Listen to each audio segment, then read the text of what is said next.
Hi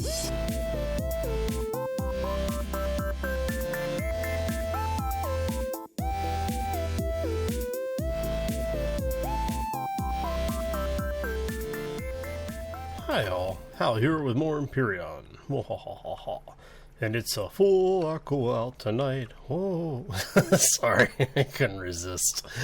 Oh, alright, so enough of the bad singing. Yeah, happy Friday everybody. Hope you're having a fantastic week. Oh, that's going to be bad. Oh, that could have been bad. Okay. So, yeah, if you remember on Wednesday we were talking about some of the new items that have been added to the game. I didn't get a chance to show you the mining device because we were in creative mode. We're back in the normal gameplay save right now. We are in survival, and I did build one of the auto mining devices. So what this thing does is it slowly extracts the ore from a node, and you can only place them, as far as I've seen, you can only actually place them here on resource nodes. You can't place them just on the surface. So that is something to keep in mind. Now, I am not sure. See, it's turning this purplish color, so I'm not quite sure if that's a lighting thing or if that is showing the areas. Because see how it changes color when you get certain areas? So I'm not sure if it's slowly actually extracting them that way or not. But if you go into them, as you can see, it basically pulls one resource every, I think it's 18 seconds. See here really quick, 16 seconds.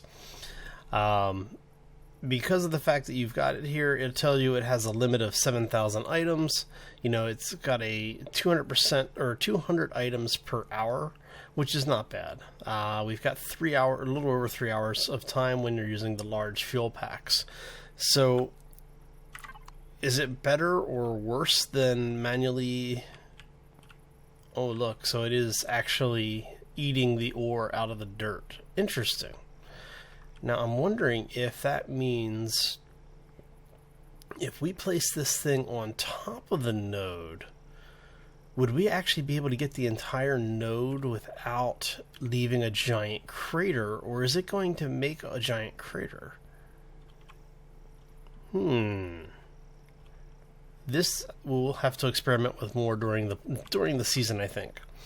But yeah, so I did want to show that to you just because it was kind of interesting.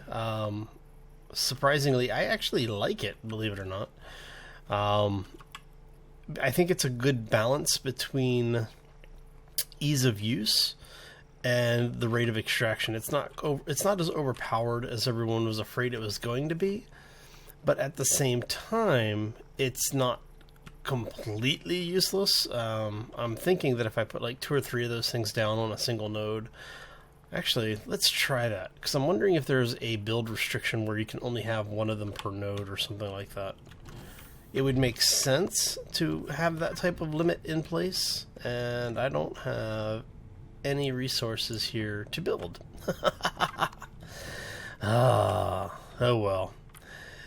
So we'll try that on one of the other planets later. Like I said, I'm going to leave it here because, come on, up we go. Because, well, you know, I don't really have the resources here, and building it and coming back,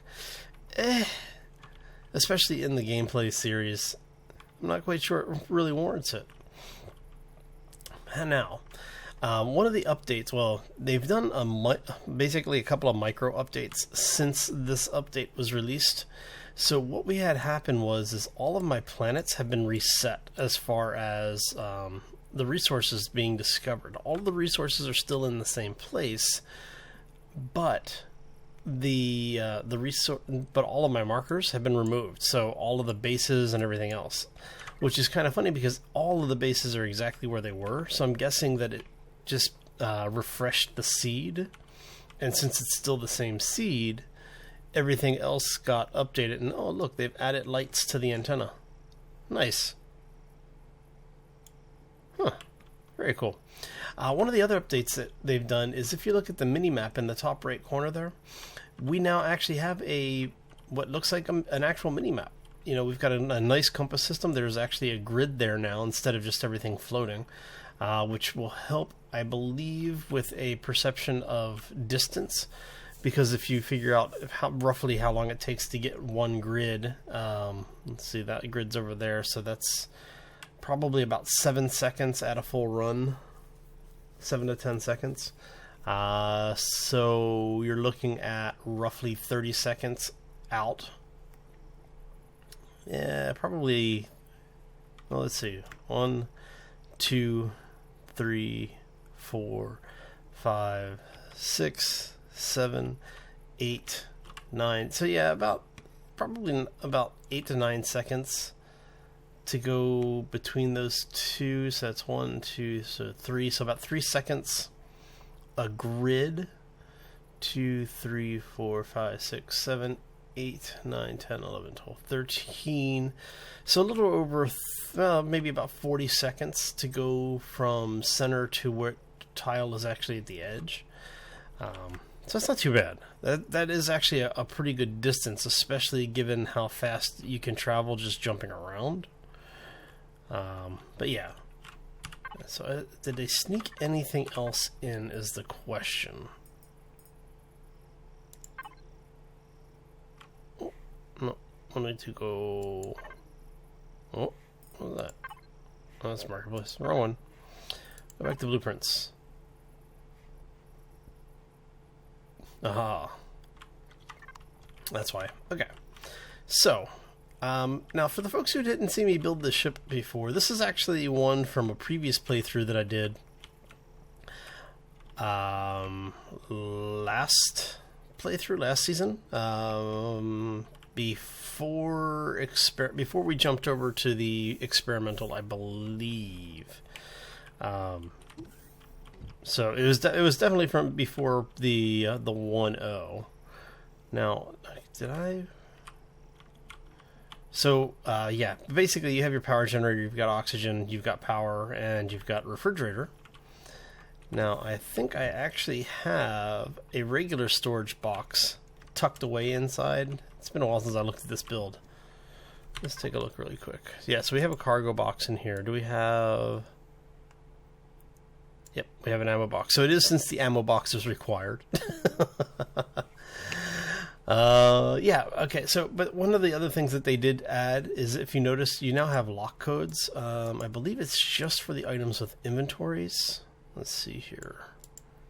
Yeah, so you can access it anywhere in the ship, obviously, but now there's a lock code that you can set that allows you to be able to keep people from jumping in your ship and taking your cargo.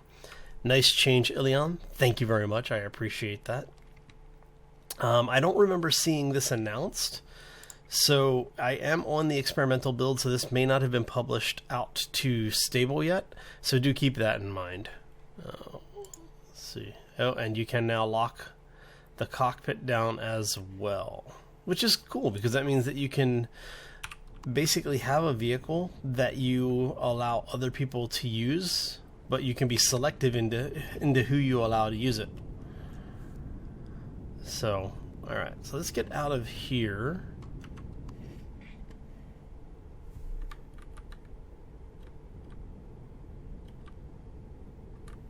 Alright, we're going to head to orbit. I really do like that base. That base turned out really well. It was extremely useful to us early on in this playthrough, so. But now that it looks like some of the planet resources, I don't think they've respawned or regened. I think they really are just the markers are missing, which is fine. I would really like to have had the resources respawn for obvious reasons. So I do miss my my other ship, so I will probably go through the hassle of getting the resources together to respawn it. Because this ship is nice. I do like this ship. It does fly very much like a plane and not so much like a spaceship. So to me, that's fun. Not everybody appreciates it, so.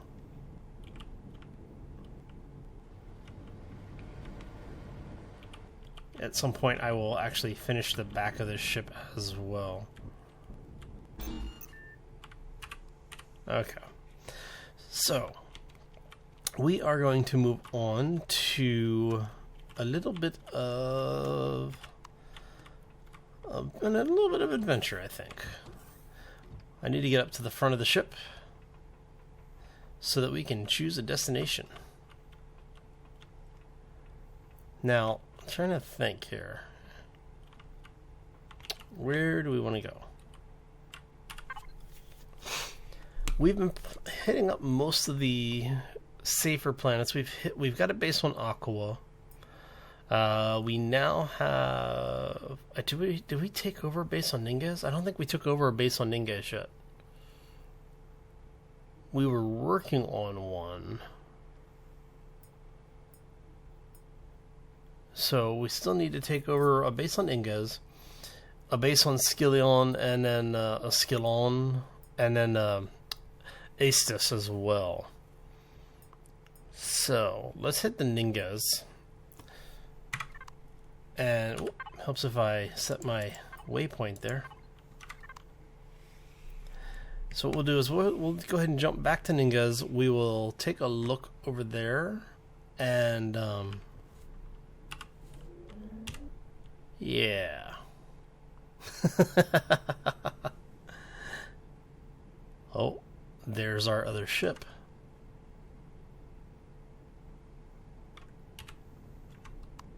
Can we see it from here?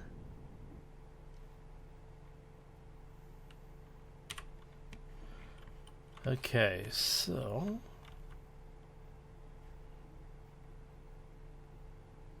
I'm not seeing it. Let's see if we can get closer to it, because it looks like it's a bit out there. Oh, there it is. See it right there?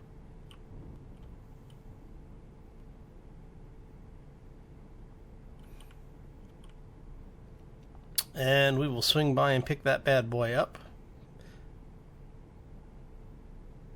Oh no, that's a plasma drone.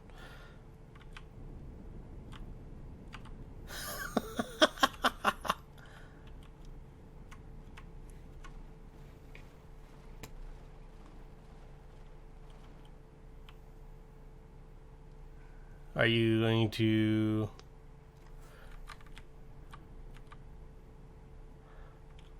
Let's see if we can get the turrets to take it out for once. I've never actually had these turrets be all that effective in combat. At least when they were auto-firing.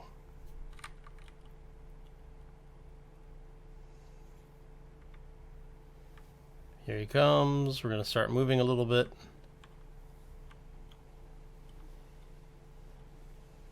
Come on, guys.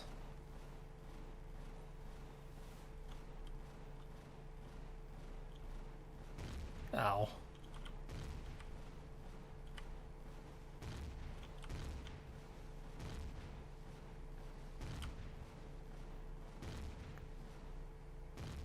There we go. Well, that actually worked. Let's go see how much damage the ship just took. Did he blow a hole in anything? Oh, he did. He took some stuff out here. So we'll have to repair that. That's okay. Let's go see what he has for us, now that we can loot these bad boys. That was one of the nicest updates that they put in a while back. Oh, look at that. That was actually a lot of good stuff, too. Now, did I get everything? Okay.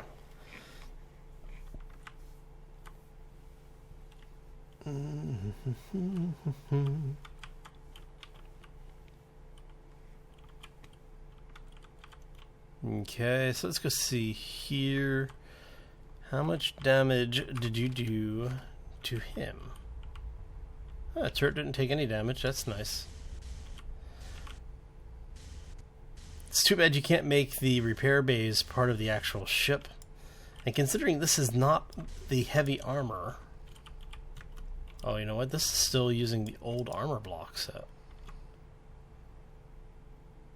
Interesting. So it only did a little bit of... It breached the hallway here, but not too bad. I actually expected it to be doing a lot more damage than it did, so... Okay. Off we go to find our missing ship.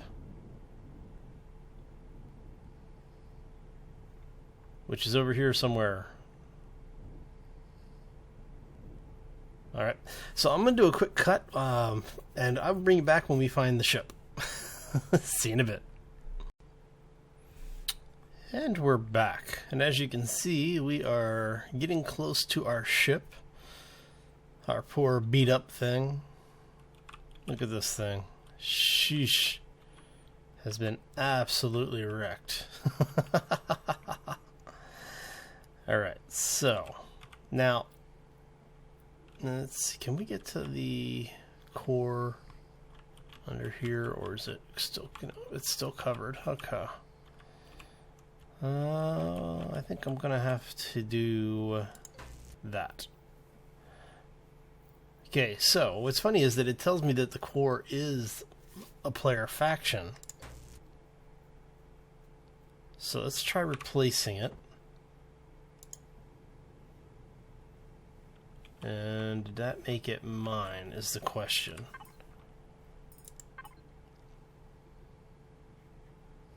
Nope. Still don't own it for some reason. Alright, so I'm probably going to have to basically disassemble the entire ship, put all of the parts into the factory, and recraft it. That's not good. Alright. Alright, so let's get the thing into the hangar first. Wow, this thing was absolutely decimated.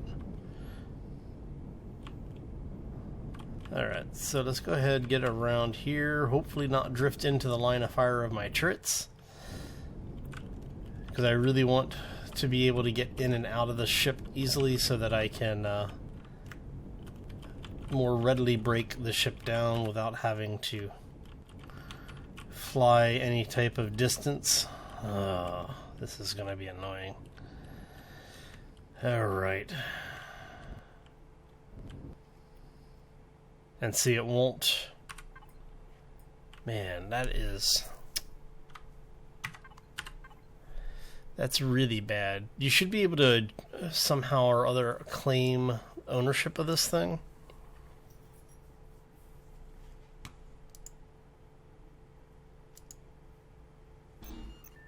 There we go. Interesting.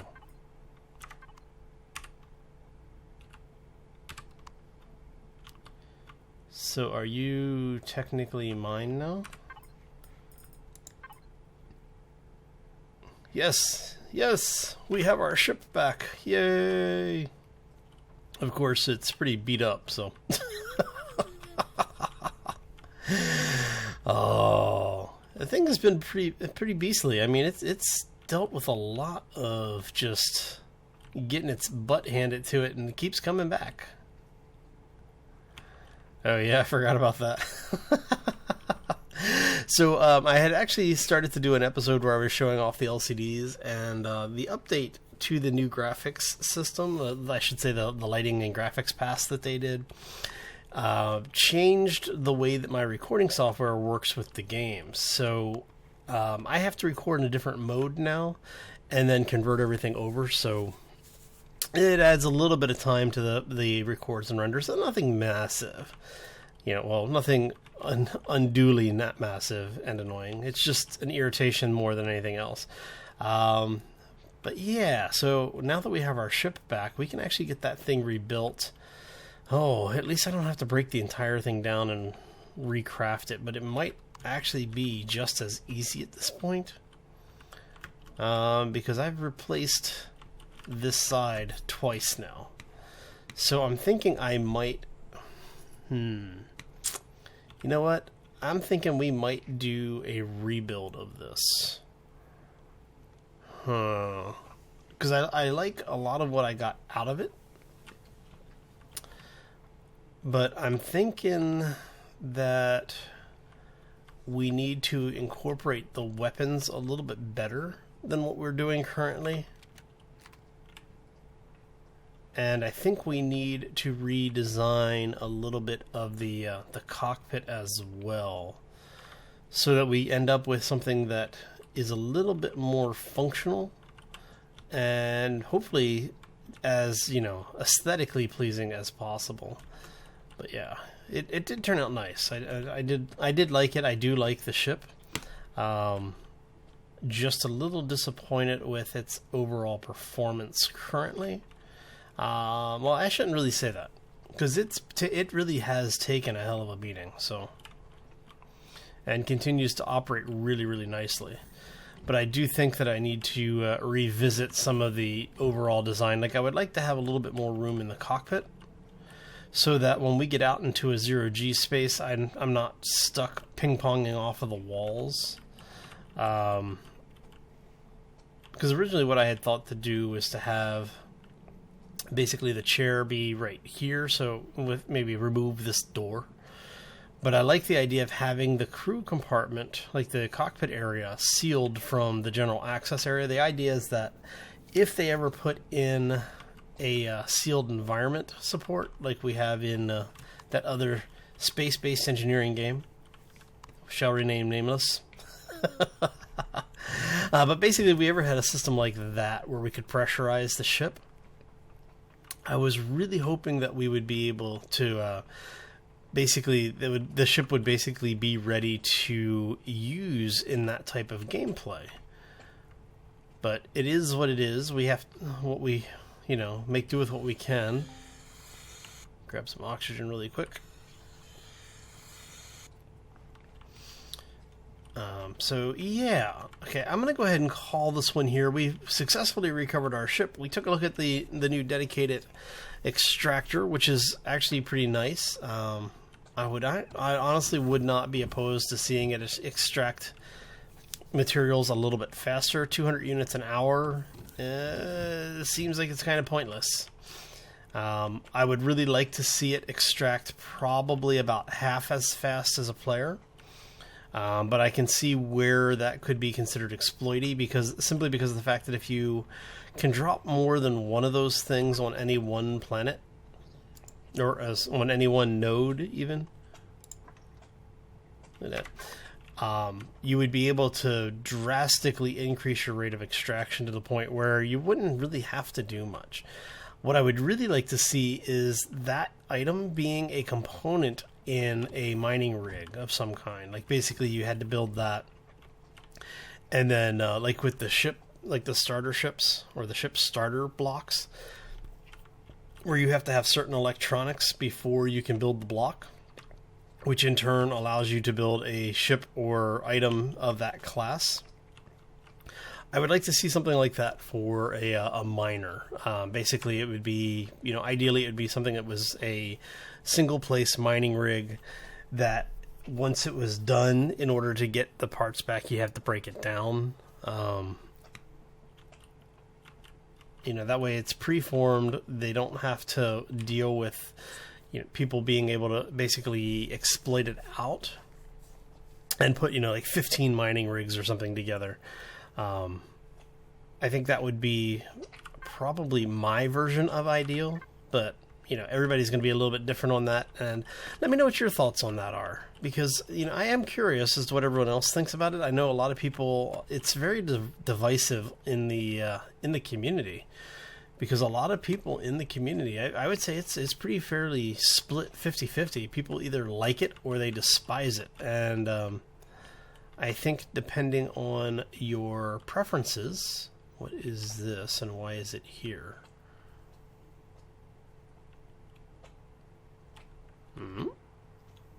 Medic station. Why is the medic station? Oh, I must have taken a hit there. No, I must have just not put a block in there before. Anyway, I'm out of here. I hope we all have a fantastic day. If you enjoyed the episode, make sure you hit that like button. If you have any questions or comments, feel free to throw them down in the section below the video. And like I said, definitely sound off on if you like the dedicated miner, basically the effortless, I think people are calling it, extractor. If you haven't done so already, or you're new to the channel, I do ask that you also subscribe, simply because it allows me to know that you're enjoying the content, as well as to keep you up to date when new content comes out. Both things are relatively good in my opinion. I don't know about yours. But it also has the added bonus of helping our channel to grow. And yeah, so hit that like button. Do something nice for a YouTuber today. We'll see you back here next time for more Empyrion. As always, folks, take care and be safe out there, everybody. Oh, let's get some food in us. Okay. Veggies are free. The spoils of victory. Oh, yeah.